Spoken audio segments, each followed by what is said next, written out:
আসসালামু আলাইকুম সবাইকে। আশা করি সবাই ভালো আছেন।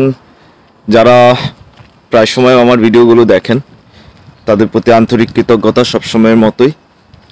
সময়ের প্রয়োজনে আসলে লাস্ট প্রায় 1 থেকে 2 মাস আপনাদের সাথে প্রায় আমি ডিসকানেক্টেড, ভিডিওগুলো দেওয়া সম্ভব হয় না। আমি আসলে সময়ও পাচ্ছি না, আর তার সাথে সাথে একটা ভিডিও করে তারপর ভিডিওটা আপলোড দেওয়ার মতো যে সময় সেটাও পাচ্ছি না।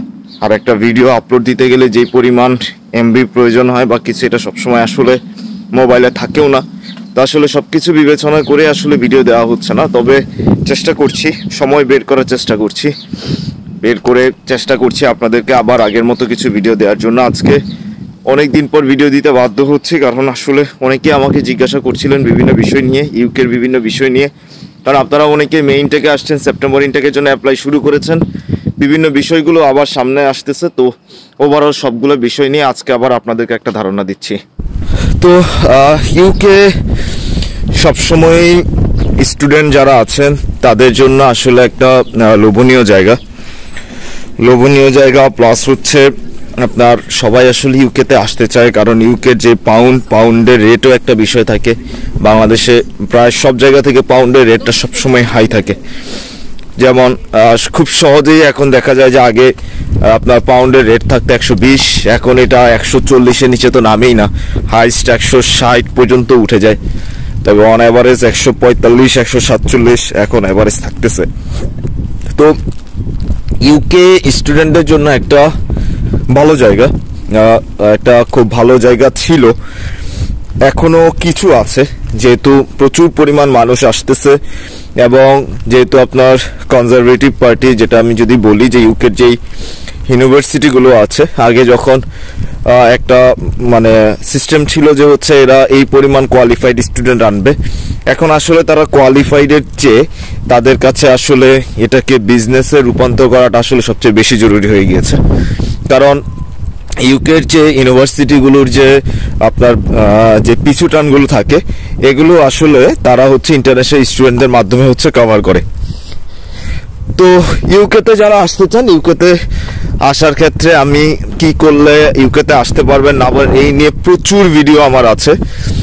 তো আজকে আমি আসলে ইউকের বর্তমান অবস্থা নিয়ে কিছু বলি, তারপর আমি আবার ধাপে ধাপে প্রত্যেকটা বিষয় তুলবো। তো আপনারা যারা আমার মনে করছেন যে আপনাদের জানা দরকার কিভাবে কি প্রয়োজন হয়, তবে নর্মালি জাস্ট বলি, যারা আপনাদের আইএলটিএস স্কোর 6-এর উপরে আছে আপনারা চাইলেই আসতে পারেন।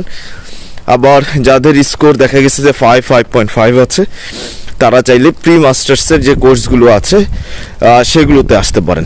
তবে আমি সবসময় বলি, আবার অনেকে হচ্ছে অনার্সের কোর্সের জন্য আসতে পারেন। তো আমি সবসময় যেটা বলি যে আমি কখনোই কাউকে আমি অনার্স, তারপরে হচ্ছে প্রি মাস্টার্স, তারপরে হচ্ছে প্রি ব্যাচেলার, এই যে কোর্সগুলো আছে, আবার হচ্ছে শর্ট কোর্সগুলো, এগুলোতে কাউকে আমি আসতে বলি না। এর অন্যতম কারণ হচ্ছে এত টাকা নষ্ট করে আসবেন, যদি আপনার যদি স্টে করার যদি অপশন না থাকে, ইভেন আপনাকে যদি সবসময় চিন্তা করতে হয় যে আপনাকে কবে আবার হোম অফিস থেকে তাড়াকাবেন, কবে আপনার চলে যাইতে হবে, এই বিষয়গুলো খুব কঠিন একটা বিষয়। মাস্টার্সের ক্ষেত্রে যদি আমি বলি, পথটা এখনও সুগম থাকার একমাত্র রিজন হচ্ছে পিএসডব্লিউ। এখন পর্যন্ত পিএসডব্লিউ নিয়ে কোনো আপডেট আসে নাই। বিভিন্ন জন বলছেন যে এটা মেতে তাদের একটা ফলাফল আসবে। আসলে ইউকে এখন মোটামুটি আমি যদি বলি আনপ্রেডিক্টেবল হয়ে গিয়েছে, যেটা আমরা পাকিস্তান টিমের মতো বলি আর কি, আনপ্রেডিক্টেবল। সেমভাবে এটা এখন একটা আনপ্রেডিক্টেবল হয়ে যাচ্ছে, এনি টাইম এনি নিউজ চলে আসতেছে। আর আপনারা জানেন গভর্নমেন্ট যেহেতু নির্বাচন সামনে চলে আসছে, গভর্নমেন্ট তার নির্বাচনী ইশতেহারগুলো রক্ষা করার জন্য তারা অনেক ডিসিশন নিচ্ছে। যেমন আপনারা শুনেছেন, যারা যারা সবসময় খবর রাখেন, রুয়ান্ডা ইস্যু থেকে শুরু করে অনেক কিছুই আপনার তাদের ইয়াতে পার্লামেন্টে পাস হয়ে গিয়েছে। সো এখন প্ল্যান হচ্ছে পিএসডব্লিউ অফ করা নিয়েও তারা অনেকে বলছেন। আসলে আমরা শিওর না, আমিও শিওর না যে আসলে পিএসডব্লিউ অফ হবে কিনা। তবে পিএসডব্লিউ অফ করলে ইউনিভার্সিটিগুলো হচ্ছে গভর্নমেন্টকে ছেড়ে দিবে বলে আমার কাছে মনে হয় না, কারণ এই পিএসডব্লিউ ছাড়া কেউ আসবে না, কারণ ডিপেন্ডেন্ট অফ হয়ে গিয়েছে, অনেক স্টুডেন্ট কম আসতেছে। ওকে, এবার আসি ইউকেতে যারা সিঙ্গেল হিসাবেই তো আপনাদের এখন আসতে হবে মাস্টার্সের জন্য। আপনাদের অনেকের ফার্স্ট একটা ধারণা থাকতে পারে, আমি যদি মাস্টার্সের জন্য আসি, এসে আমি যখন পিএসডব্লিউতে যাব, আমি কি আমার, যদি আপনি বিবাহিত হয়ে থাকেন বা আপনি ওইখানে গিয়ে বিয়ে করে আবার নিয়ে আসতে পারবেন কিনা, আমি বলবো যে আপনি পিএসডব্লিউতে আনতে পারবেন না। পিএসডব্লিউটা হচ্ছে শুধুমাত্র আপনার এবং যা আপনি যখন ডিগ্রি কোর্স চলাকালীন আপনি যদি পরবর্তীতে যদি আপনি এটাকে হচ্ছে পিএইচডি কোর্স করেন, সেক্ষেত্রে সেই সময় আপনি আপনার ওয়াইফকে বা আপনার বাচ্চার কাছে নিয়ে আসতে পারবেন। বর্তমান যদি জবের কন্ডিশন বলি, জবের কন্ডিশন আগের থেকে কিছুটা ভালো হচ্ছে, এটা একদম স্পষ্ট। কারণ হচ্ছে আগে যেই পরিমাণ মানুষ আসতেন সেই পরিমাণ মানুষ তো এখন কমে গিয়েছে। তবে যদি আমি ওভারঅল সব দিক থেকে বলি, আমার হয়তো বা কথাগুলো আপনার বাতাসের মাধ্যমে একটু হইতে পারে, আপনারা একটু হেডফোনে একটু শুনতে পারেন, কারণ আসলে ভিডিও করার সময় প্রচুর বাতাস। এখন যে বিষয়টা হচ্ছে, ধরেন যারা 2020-তে এসেছেন বা জানুয়ারিতে এসেছে, 2020-এর জানুয়ারিতে, তারা মোটামুটি 2021-এর জানুয়ারিতে কোর্স শেষ করে ফেলেছে এবং তারা হচ্ছে অলরেডি ফুল টাইম জবে চলে গিয়েছে। সো এই জায়গাগুলো আবার হচ্ছে পরবর্তী ব্যাচ কভার করতেছে, পরবর্তী ব্যাচ এভাবে। সো এবার যেহেতু আপনার জানুয়ারিতে এটা বন্ধ হয়েছে, তো মোটামুটি এই সময় যারা আছে এখন একটা জবের অপরচুনিটি মানে হচ্ছে, এমন না যে এবং খুব ভালো তা না, হচ্ছে আস্তে আস্তে। রেস্টুরেন্টের জব বলেন, তারপর হচ্ছে লাইসেন্স করার মাধ্যমে পুলিশ সেই লাইসেন্স করা, মানে এখানে যে লাইসেন্সটা আছে সিকিউরিটি লাইসেন্সের কোর্সটা করে আপনি হয়তো বা হচ্ছে আবার কিছু পাবেন। তো ওভারঅল প্রত্যেকটা বিষয় খুব বেশি না এখানে। তো আপনার শর্ট যে জবগুলো থাকে, আসলে এই পার্ট টাইম জবগুলো আসলে রেস্টুরেন্টে ম্যাক্সিমাম টাইম করতে হয়। বিভিন্ন ওয়্যার হাউসগুলো আসলে সহজে নিতে চায় না, পার্ট টাইমে যারা থাকে তাদেরকে সহজে নিতে চায় না বিভিন্ন ইস্যুতে, তারা আসলে ফুল টাইম সবচেয়ে বেশি ফেভার করে। বাট এটা এমন না যে হচ্ছে কেউ পাচ্ছে না, আল্লাহর রহমতে সবাই পাচ্ছে। 1-2 মাস একটু ধৈর্য ধরতে হচ্ছে, তারপর সবাই পাচ্ছে। আগে যে হাহাকারটা ছিল, হাহাকারটা অনেকটাই কমে গিয়েছে, কারণ কেয়ারের বিভিন্ন ডিসিশনের জন্য, ডিপেন্ডেন্টের বিভিন্ন ডিসিশনের জন্য।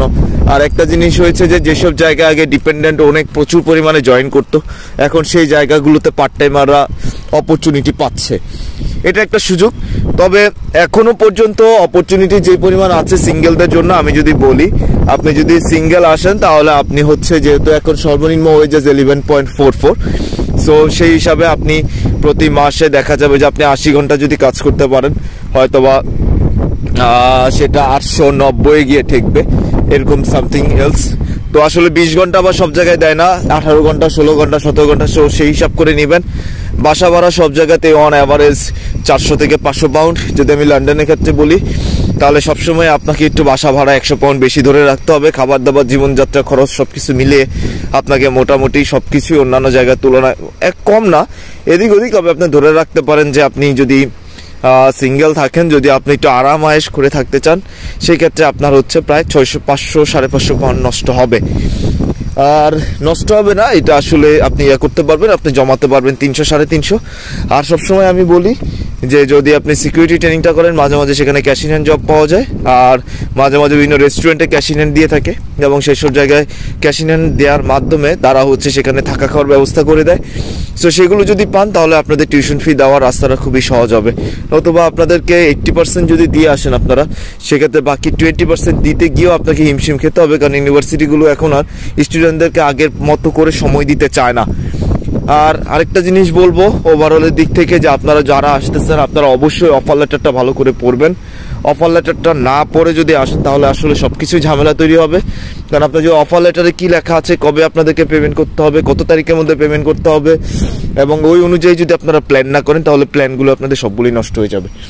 আর অনেক ইউনিভার্সিটিগুলো আছে যারা হচ্ছে খুব কম টাকায় ক্যাশ লেটার দিয়ে, তারপর হচ্ছে একটা নির্দিষ্ট ডেট দিয়ে স্টুডেন্টদের কাছ থেকে প্রেশারাইজ করে বাকি টাকাগুলো তুলে। তো আপনারা ওইভাবে প্ল্যান করে আসাটাই সবচেয়ে ভালো হবে। তো আজকে এই পর্যন্তই, ধাপে ধাপে আমি ওর ভিডিওগুলো দিচ্ছি, দেখা যাক, চেষ্টা করছি সবসময়, ইনশাল্লাহ দেওয়ার চেষ্টা করবো। ভালো থাকবেন সবাই, আসসালামু আলাইকুম।